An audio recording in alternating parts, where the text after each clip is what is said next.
ভবিষ্যৎ জীবন মানে দাম্পত্য জীবন খুব সুখের হোক, এটাই চাই। আর যদি ভুল ত্রুটি কিছু হয়ে থাকে আমার রান্না করার থেকে ক্ষমা করিয়ে দেবো।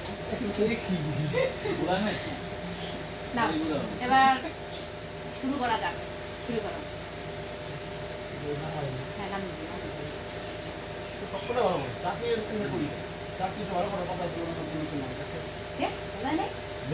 সত্যি দেবো না, অনেক আছে না